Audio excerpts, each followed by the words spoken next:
Well, good evening, visitors. Welcome to the Australian War Memorial's Last Post ceremony. My name is Richard Cruz, and joining us today from the Royal Australian Air Force is leading aircraftsman Matt Dilks. We warmly welcome Mr. Don Spinks, Repatriation Commissioner, Department of Veterans Affairs. We welcome Mr. Chaim Jacobitz and the accompanying delegation who are in attendance this evening. As always, we welcome the veterans who have served, those that are still serving, and the families that love and support them. We acknowledge the members of RSL and Services Clubs Association, RSL Victoria and RSL Queensland, who are watching the broadcast of this ceremony across Australia. During this evening's ceremony, wreaths will be laid at the base of the Pool of Reflection by visitors and students on behalf of the following schools. From Victoria, Stella Morris Primary School, Beaumaris. And from New South Wales, Corpus Christi Primary School, St Ives. Australia's Federation Guard is a tri-service ceremonial unit of the Australian Defence Force. They provide a ceremonial presence at civil and military events and during visits to Australia by foreign dignitaries.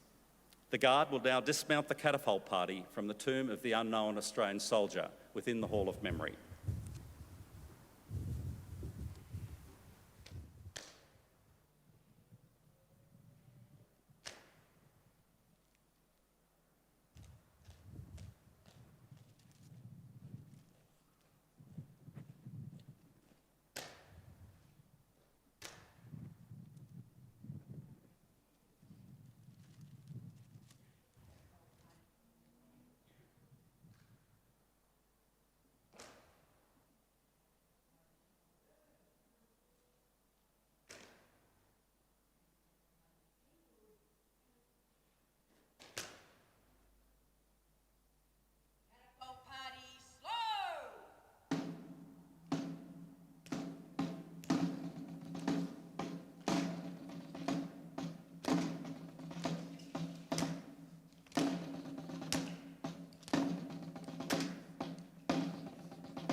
I invite you all to please stand and join in singing the Australian National Anthem. Catapult Party, attention! Catapult Party, present!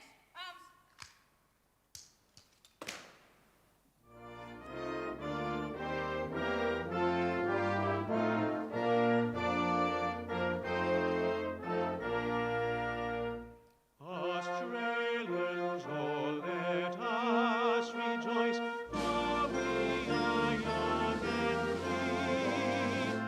free.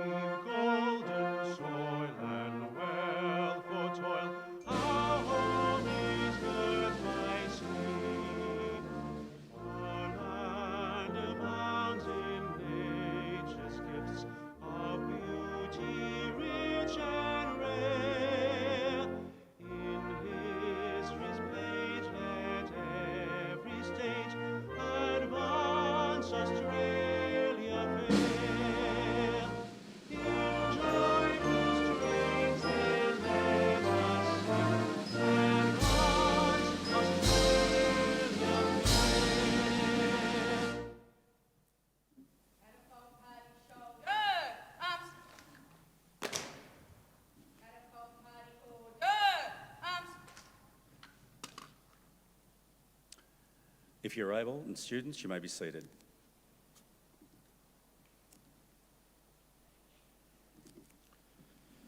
The Australian War Memorial was the vision of Charles Bean, Australia's First World War official historian. Bean landed with the Australian troops on Gallipoli and stayed with them at the front through to the end of the war.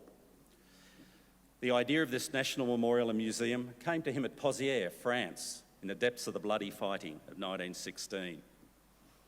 Bean's idea was that this would be a place where families and friends could mourn loved ones buried in faraway places. It would also be a place that could help all Australians understand what these men and women had endured and what they had done for us.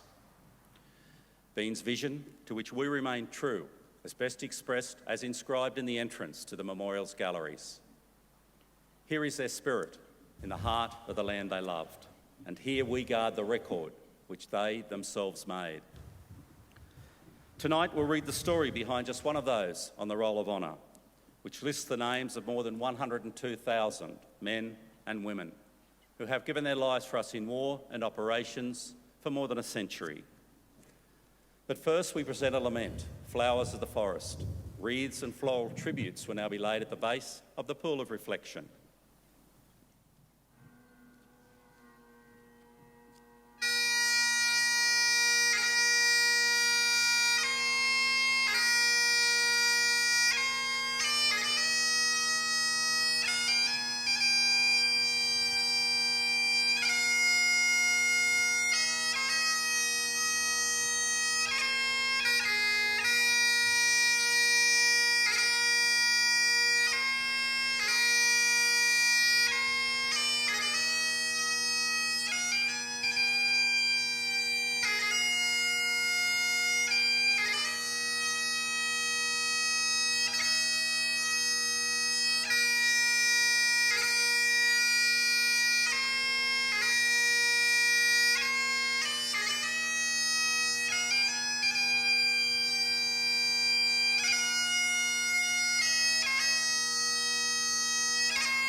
Today we pay tribute to Flying Officer Alan Frank Reid. Born in Ballarat on the 11th of November 1915, Alan Frank Reid was the son of William and Alice Reid. Little is known of his early life. In November 1939, he married Myrtle Mortimer, and together they lived in the Sydney suburb of Canterbury. On the 7th of December 1941, Reid enlisted in the Royal Australian Air Force and began training as a navigator. In May 1942, he left Sydney for overseas service, first travelling to Canada, where he undertook further training, and then to Britain. As part of the Empire Air Training Scheme, Reid was one of almost 27,500 Royal Australian Air Force pilots, navigators, wireless operators, gunners and engineers, who, throughout the course of the war, joined the Royal Air Force squadrons or Australian squadrons based in Britain. Following his arrival in England in November 1942, Reid undertook further specialist training. On one training flight, the plane in which he was a crew member crashed into the sea. Reid suffered from exposure but returned to duty within days of the incident. On the 7th of June 1943, Reid was posted to number 460 Squadron as part of the Royal Air Force Bombers Command. Number 460 Squadron was equipped with 4-engine Avro Lancaster heavy bombers. By September 1943, Reid had completed a full tour of duty with 460 Squadron, flying on 28 operational missions over occupied Europe. He was transferred to 27 Operational Training Unit, where he served as a navigational instructor. After a short stint at another training unit in May 1941, Reid commenced a short period working for a base headquarters unit before he requested a return to combat operational duties. He joined the crew of Squadron Leader Eric Lepage Langlois, who pieced together an experienced crew for his second tour, and together they commenced training to fly the 4-engine Avro Lancaster heavy bomber. In August 1941, Reid and his crew were posted to number 463 Squadron, an Australian heavy bomber squadron serving in Bomber Command. Reid flew 10 operations with 463 Squadron before he and his crew were transferred to number 467 Squadron in October 1944. Langlois became the commanding officer of the squadron in February the following year. On the 2nd of March 1945, Reid was awarded the Distinguished Flying Cross, awarded for numerous operations during which he displayed the utmost fortitude, courage and devotion to duty. The following day, Reid was flying on his 6th operation over Europe with 467 Squadron, his 44th in total. He was navigator in a Lancaster piloted by Langlois, taking part in a large raid on the Dortmund-Ems Canal at Ladbergen, Germany. When the aircraft was shot down by an enemy Messerschmitt Me-110 night fighter, Reid, Langlois, Flying Officer Charles Cameron, Flying Officer Evan Patton, and Flight Sergeant John Scott were killed. The two survivors, Flying Officer Joseph Wilmot and Flying Officer Ray Taylor, who spent the rest of the war as prisoners of war, later reported that all of the crew had managed to bail out and land safely. It is believed that the 5 who were killed had been murdered by SS troops. Their place of burial is unknown. Alan Reid was 29 years old. His name is commemorated upon the Air Force's memorial overlooking the River Thames. The Runnymede Memorial lists all the missing British and Commonwealth airmen with no known grave.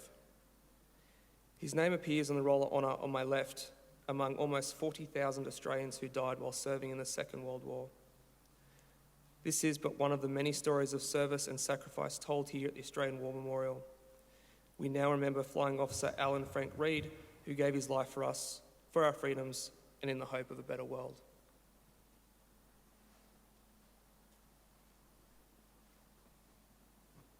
I invite you to please stand for the reading of the ode and the sounding of the last post. Catapult party shoulder. Arms.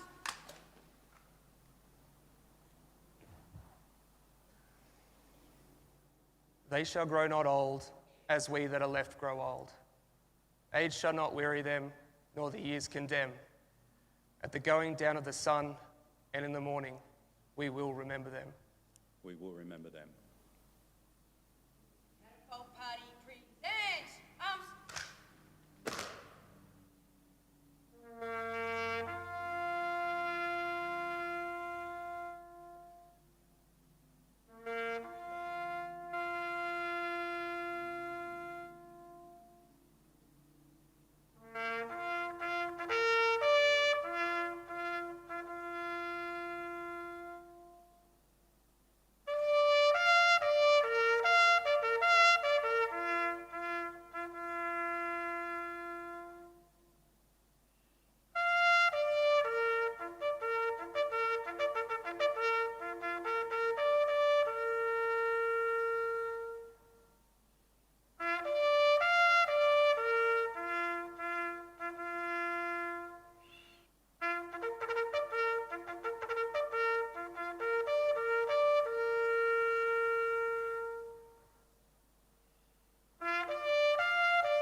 lest we forget. Lest we forget.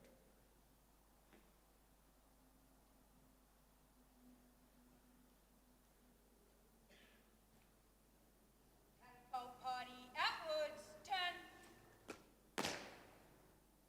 Catapult party quick, march.